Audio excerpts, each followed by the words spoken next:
Today exercise 2.6 question number 2 7 part 2.6 question number 2 7 part we are going to solve. सबसे पहला step आपके पास क्या मैंने बताया है कि we have to assume that या हम लेट करते हैं इस पूरी वैल्यू को x कर लेते हैं. Let x is equal to this. x let करने के बाद then we will take the log on both side. Taking log on both side, तो बेटा यहां हम क्या लिख देंगे log x और इधर भी लिख देंगे log. जब यहां log लिखेंगे थोड़ी सी सिंपलीफिकेशन हम साथ करते जाते हैं. वो क्या करेंगे कि ये 39.24 है, इस रूट की वैल्यू क्या होती है, स्क्वायर रूट की वैल्यू क्या होती है अगर मैं नंबर में लिखूं 1/2. गुड, 1/2. तो 39.24 और इसकी पावर आ गई 1/2. करेक्ट. इसी तरह से यहां पे मल्टीप्लाई वो जो है, यहां पे मैं इसके रूट खत्म करता जा रहा हूं. अच्छा, यहां आ जाएगा 1.931. अगर मैं इसका रूट खत्म करूं तो पावर किस तरह से लिखेंगे डिजिट के अंदर. Attention on the board now, don't write. तो क्या लिखेंगे, इसकी पावर क्या बनेगी 1.9341. तो लिख दिया. पावर क्या लिखूं इसकी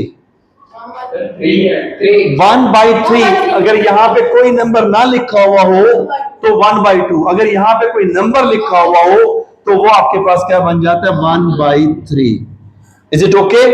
डिनोमिनेटर पे जाते हैं. डिनोमिनेटर में हमदान मुझे बताओ 64.4 इसकी पावर क्या बनेगी बेटा 1/4 क्योंकि यहां पे क्या लिखा हुआ है 4. गुड. ओके मूसा 23.91 इसकी पावर क्या बनेगी बेटा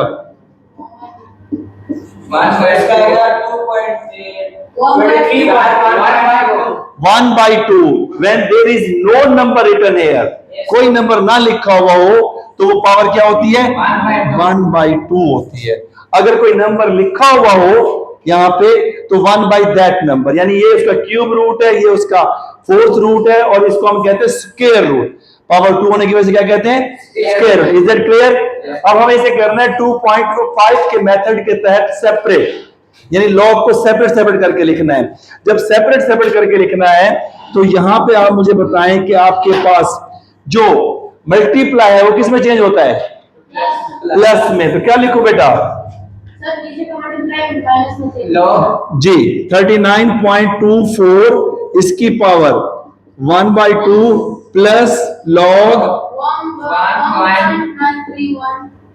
931 इसकी पावर. फिर उसके बाद आ गई है डिवीजन.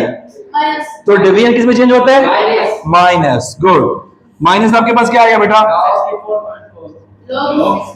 64.4 इसकी पावर 1/4. गुड. और फिर उसके बाद फिर माइनस, क्योंकि फ्रैक्शन है ना, जो फ्रैक्शन के नीचे वाला हिस्सा है वो माइनस के साथ लिखेंगे. तो यहां क्या आ जाएगा बेटा माइनस लॉग क्या है 23.91 1/2. सबकी पावर को खत्म करना चाह रहा हूं तो लॉग का रूल अप्लाई होगा. तो कौन सा अप्लाई होगा पीछे आएगा. थर्ड लॉ ऑफ लॉगरिथम के तहत आपके पास थर्ड लॉ ऑफ लॉगरिथम क्या होता है.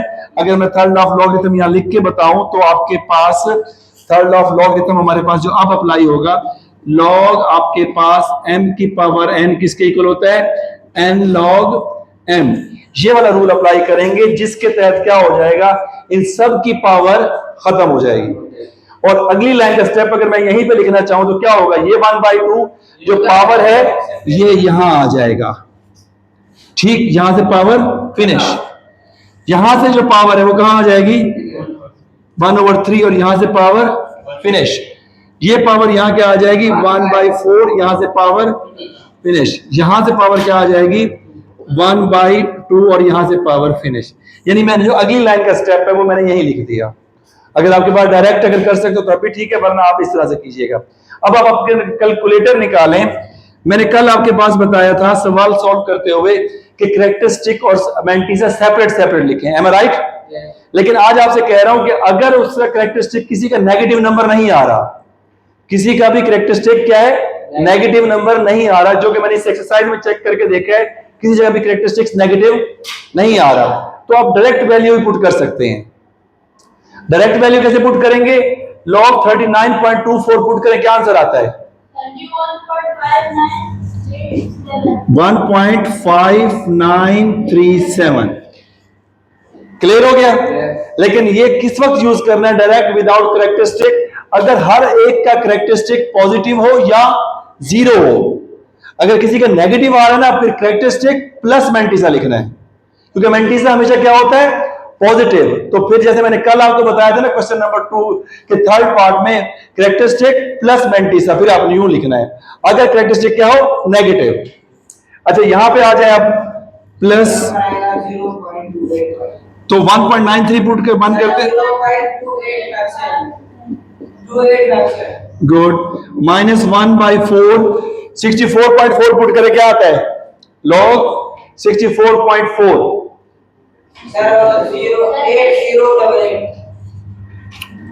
पॉइंट आएगा 0.8088 -1/2 log 2 23.91 करें, बल्कि यार यहाँ 1 पे आएगा, 1 भी साथ आएगा, ये नहीं हो सकता क्योंकि यहाँ कैरेक्टरिस्टिक 1 है।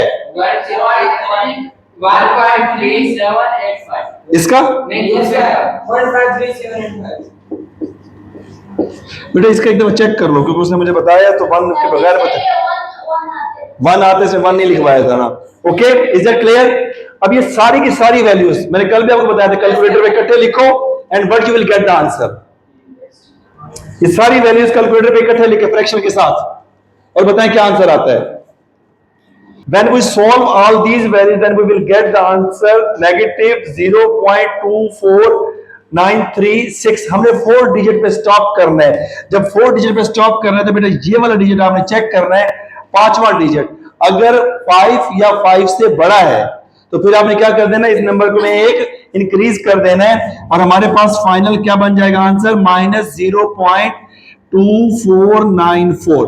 यहां आ गया log x। यहां तक बात समझ आती है?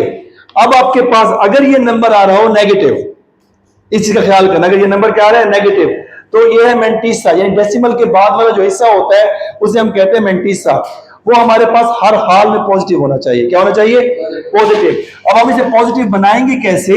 जैसे ये आपके पास लिखा हुआ है log x, तो अगर ये 0 तो आप खुद से करेंगे -1 + 1। क्या करेंगे?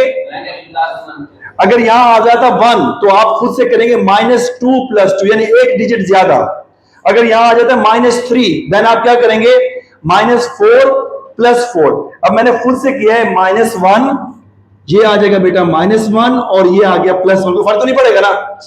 और उसके आगे उसकी वैल्यू लिखेंगे -0.2494।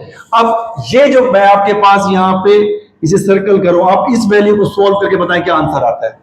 यानी 1 - 0.2494 करके बताएं क्या आता है, क्योंकि इसका कैरेक्टरिस्टिक आ जाएगा हमारे पास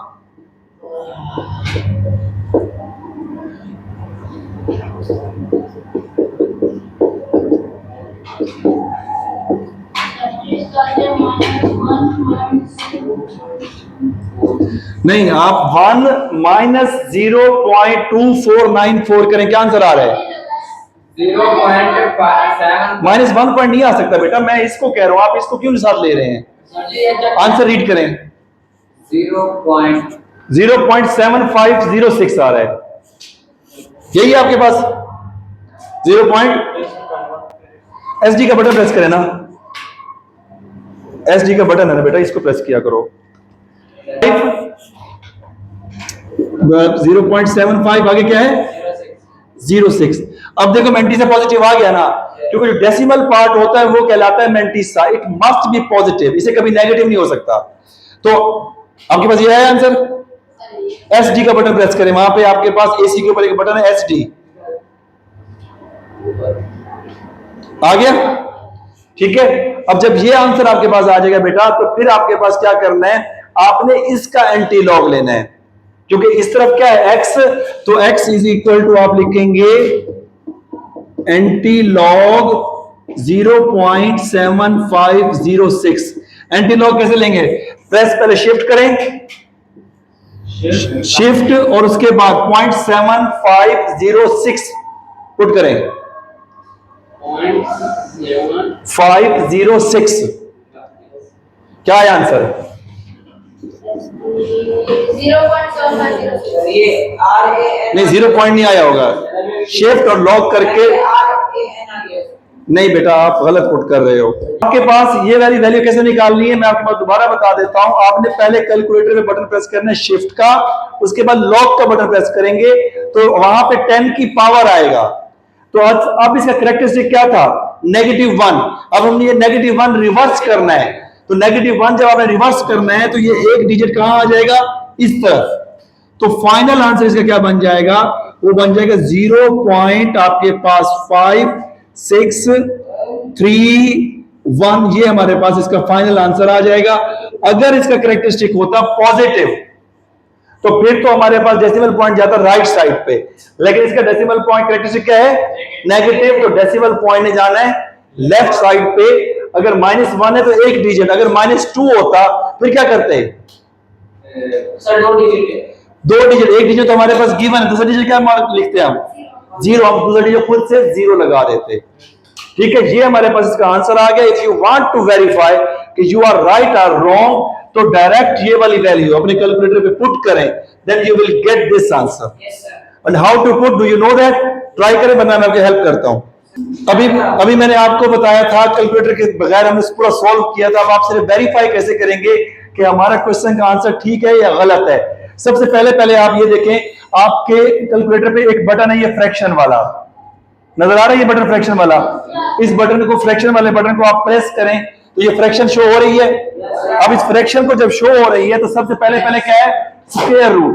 तो स्क्वायर रूट का बटन आपके पास ये देखें, ये बटन आपके पास के साथ अगला बटन स्क्वायर रूट का है। इसके अंदर नंबर क्या है? लिखे 39.24। अब इसके बाद ये जो एरो की है, ये नजर आ रही है एरो की, इससे आप थोड़ा सा बाहर आए, देखिए कर्सर से बाहर आके then press the multiply sign of multiply. यहां पे आपके पास ये रहा आपके पास मल्टीप्लाई का बटन और हमने ये मल्टीप्लाई प्रेस कर दिया। ठीक, अब आप देखिए उसके बाद जो लिखा है क्यूब रूट है। क्या है? Cube root. क्यूब रूट के लिए आपने शिफ्ट का बटन प्रेस करना है। पहले आपने किसका बटन से प्रेस करना है? शिफ्ट का। और उसके बाद ये वाला बटन प्रेस करेंगे तो आपके पास यहां पे नंबर क्या है? 3।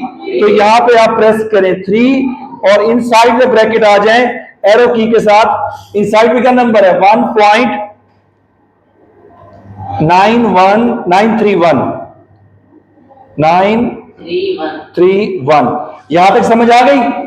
अब उसके बाद नीचे आ जाएं एरो की के साथ, इस एरो की के साथ क्या आ जाएं? नीचे। अब फिर दोबारा देखो फोर्थ रूट दिया हुआ है, फिर दोबारा आपने कौन सा बटन प्रेस करना है? ये वाला शिफ्ट के साथ। पहले आप क्या प्रेस करेंगे? शिफ्ट, फिर उसके बाद ये वाला बटन, और इस बटन के लिए आप पावर क्या दी हुई है? 4। तो 4 प्रेस किया और इनसाइड द ब्रैकेट के लिए क्या करना है?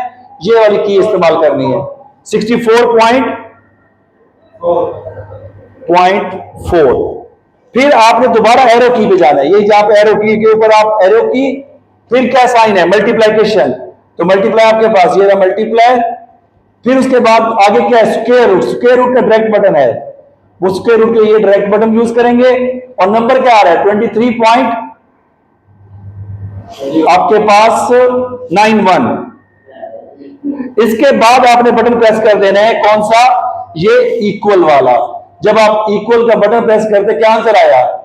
0.5631। हमारा भी यही आंसर आ रहा था कि नहीं आ रहा था? यहां से आपको यह पता चलेगा कि आपने जो सवाल की वैल्यू निकाली है वो आपकी सही है या गलत है। Is it clear? अच्छा, कुछ स्टूडेंट को प्रॉब्लम होती है क्या कि कुछ आंसर आते हैं फ्रैक्शन के अंदर, वो कंफ्यूज हो जाते हैं कि क्या है। फॉर एग्जांपल मैं करता हूं कि अगर आपके पास 78 डिवाइडेड बाय मैं कर देता हूं 20, सॉरी मल्टीप्लाई किया, तो मैं यहां पे डिवाइडेड का बटन यूज करते हैं। तो डिवाइडेड बाय हम क्या कर देते हैं? 20। तो जब आप इक्वल प्रेस करते हैं तो हमारे पास आंसर आता है फ्रैक्शन के अंदर, और वो कंफ्यूज हो जाता है। इस फ्रैक्शन को खत्म करने के लिए आपके पास यहां देखिए बटन लिखा हुआ है SD, नजर आ रहा है ना? यानी स्टैंडर्ड डेविएशन में कन्वर्ट द 3.9।